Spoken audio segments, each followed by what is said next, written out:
Hello, Assalamu alaikum. This is Mridul from Czech Republic.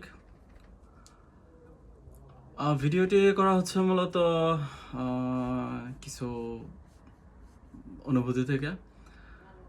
হয়তো অনেকে বাইরে থাকেন, তারপর আমার অনেক ফ্রেন্ড সার্কেল আছে যারা এক একজন এক এক দেশে থাকে। কেউ হয়তো আরও কেউ অস্ট্রেলিয়া, কানাডা, দেন ইউএসএ, দেন জাপান, জার্মানি।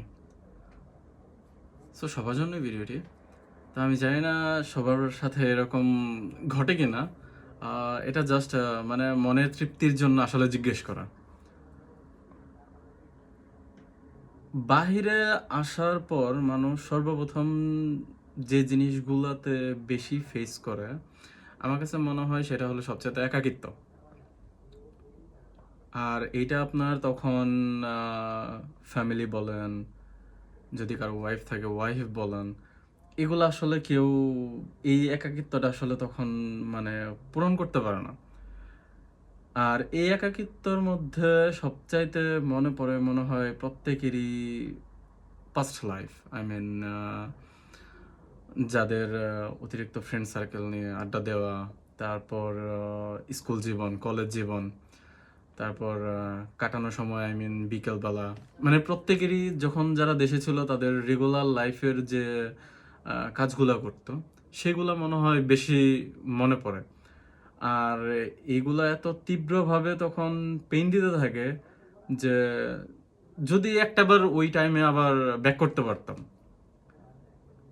আমার এক ভাই বলতো যে ফরেন লাইফে বছরগুলো নাকি খুব ছোট ছোট, বাট কথাটা আসলে ট্রু। বছরগুলো খুব তাড়াতাড়ি চলে যায়। আর সময়ের সাপেক্ষে আস্তে আস্তে বয়সও বাড়তে থাকে, আর পুরোনো দিনের কথাগুলো প্রচুর মনে পড়ে যেগুলো আসলে বলার ভাষা রাখে না। তো আমার এই জিনিসগুলা তখন খুব মানে নিজের কাছে খুব ভেতর থেকে হাহাকার হয়ে দাঁড়ায় যে ইস, যদি একটাবার আগের সময়গুলোতে যাইতে পারতাম। তো যারা যারা আসলে বাহিরে আসবেন বা বাহিরে আসার চিন্তা ভাবনা আছে, তাদের উদ্দেশ্যে একটা বলবো, যতদিন দেশে আছেন আর নিজের লাইফটা একটু গুছিয়ে নেন, বা নিজের লাইফটা একটু তৃপ্তি সহকারে আনন্দ করেন, যেন ওইটা নিয়ে একটু বেঁচে থাকতে পারেন, বা ওই জিনিসগুলা স্মৃতি হয়ে দাঁড়াতে পারে বা স্মৃতি হিসাবে রাখতে পারেন। তো আসলে এইটাই বলা। তো আশা করি যাদের সাথে এরকম হয়েছে বা যারা কি ফিল করেন কমেন্টসে শেয়ার করলে খুশি হব। আসসালামু আলাইকুম, ভালো থাকবেন, সুস্থ থাকবেন, আল্লাহ হাফেজ।